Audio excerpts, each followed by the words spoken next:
Karthik Deepa serial April 30 நாளைக்கான எபிசோடுக்கான review தாங்க இந்த வீடியோவில் நம்ம இன்னைக்கு பார்க்க போகிறோம்.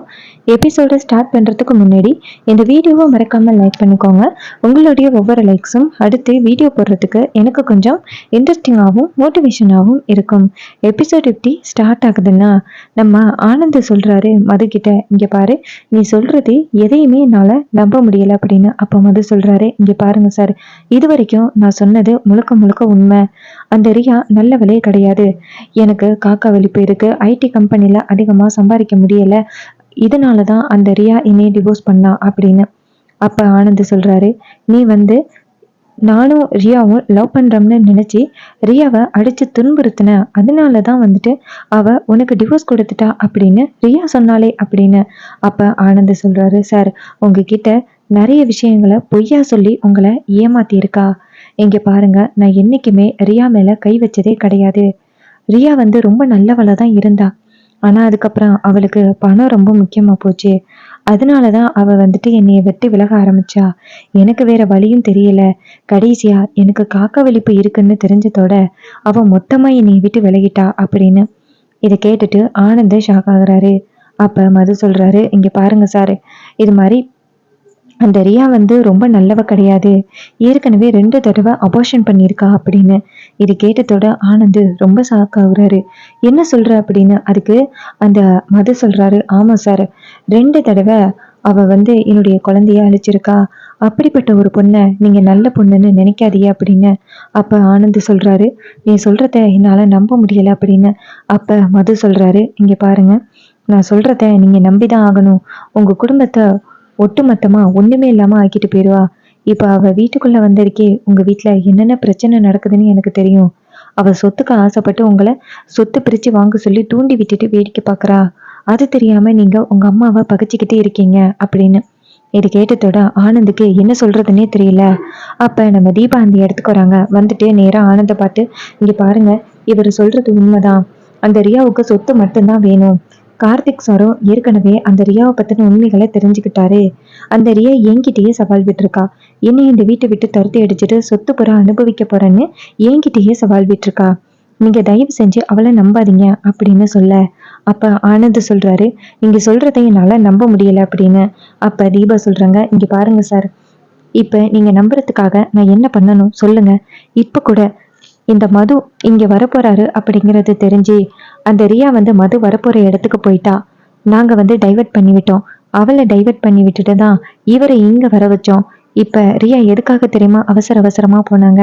இந்த மதுவை பார்த்து கால் கைய உடைக்கிறதுக்காக ஒரு ரவுடிய கூட்டிட்டு போயிருக்காங்க. நல்ல வேலை இவரை நான் இங்க வர வச்சுட்டேன். அப்படி இல்லைன்னா இவருக்கும் ஏதாவது ஆகியிருக்கும் அந்த ரியாவால அப்படின்னு சொல்ல.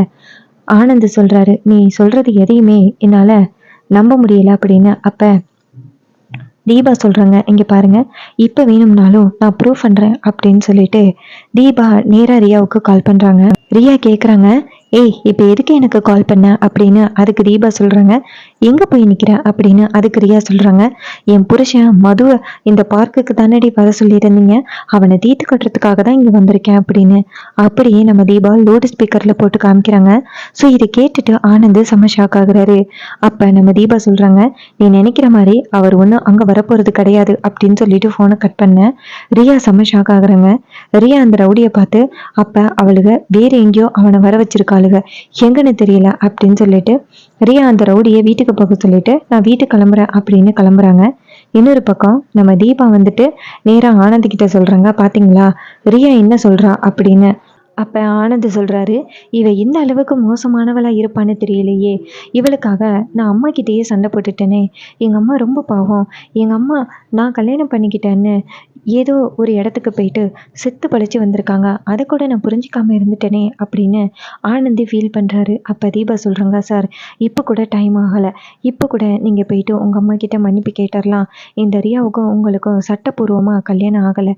ஈஸியா நீங்க ரியாவை இந்த வீட்டை விட்டு துரத்தி அடிச்சிடலாம் அப்படின்னு. இதை கேட்டுட்டு ஆனந்த் சொல்கிறாரு, அந்த ரியா நம்ம நினைக்கிற மாதிரி நல்லவ கிடையாது போலையே, எப்படி அவகிட்டேருந்து எஸ்கேப் ஆகுறது அப்படின்னு. அதுக்கு தீபா சொல்கிறாங்க, இங்கே பாருங்கள் சார், நீங்கள் மட்டும் உங்கள் அம்மா கிட்ட ஒரு வார்த்தை ஊன்னு சொன்னீங்களா போதும், அந்த ரியாவை இந்த வீட்டை விட்டு எப்படியாவது துரத்தி அடிச்சிருவாங்க அப்படின்னு. இதை கேட்டுட்டு ஆனந்தும், ஃபஸ்ட்டு அம்மா கிட்ட மன்னிப்பு கேட்கணும் தீபா அப்படின்னு சொல்லிட்டு ஆனந்த் அந்த இடத்துலேருந்து போகிறாரு. இன்னொரு பக்கம் நம்ம தீபா நேராக மதுவை பார்த்து, நீங்கள் இந்த வீட்டுக்கு மிகப்பெரிய உதவி பண்ணியிருக்கீங்க. அந்த ரியா வீட்டுக்குள்ளே வந்தது அப்புறம் எங்கள் வீட்டில் எத்தனையோ பிரச்சனைகள் நடந்துச்சு, எப்படி சரி பண்ணுறதுன்னு தெரியாமல் ரொம்ப கஷ்டப்பட்டுக்கிட்டு இருந்தேன். ரொம்ப நன்றி, நீங்கள் வீட்டோட பிரச்சனையை வந்து சால்வ் பண்ணிட்டீங்க அப்படின்னு. அதுக்கு மது சொல்கிறாரு, இங்கே பாரு தீபா, நீ என் தங்கச்சி மாதிரி இருக்க, அதனால தான் உனக்கு ஹெல்ப் பண்ணுறதுக்கு நான் இந்த வீட்டுக்கு வந்தேன். நீ எதுக்கும் கவலைப்படாத, கண்டிப்பாக இந்த பிரச்சனையெல்லாம் சரியாகிடும். அவள் யார் அவள் இந்த வீட்டை விட்டு கண்டிப்பாக ஈஸியாக துரத்தி அடிச்சிடலாம். போகும்போதே நான் அவளை கூட்டிகிட்டு போயிடுறேன் அப்படின்னு. அப்போ தீபா சொல்கிறாங்க, இங்கே பாருங்கள், அந்த மாதிரி பொண்ணு இனிமேல் உங்கள் வாழ்க்கைக்கு வேணாம். அவளை மறந்துட்டு வேறு யாராவது கல்யாணம் பண்ணிக்கிடுங்க அப்படின்னு. அப்போ அவர் சொல்கிறாரு, இந்த காக்கவலிப்பு உள்ள மனுஷனை யார் கல்யாணம் பண்ணுவா அப்படின்னு ஃபீல் பண்ணுறாரு. அப்போ தீபா சொல்கிறாங்க, கவலைப்படாதீங்க, உங்களுக்கு ஒரு நல்ல வாழ்க்கையாக அமையும் அப்படின்னு சொல்கிறாங்க. அதுக்கப்புறமா மது சொல்கிறாரு, சரி நான் வீட்டுக்கு கிளம்புறேன் அப்படின்னு சொல்லிட்டு அங்கேருந்து வராரு. அதே நேரத்தில் ரியாவோட கார் வந்து நிற்கிது. அப்போ ரியா காரை விட்டு இறங்கி நேராக மதுவை பார்த்ததோட செம்ம ஷாக் ஆகுறாங்க. இவன் இங்கே என்ன பண்ணுறான் அப்படின்னு.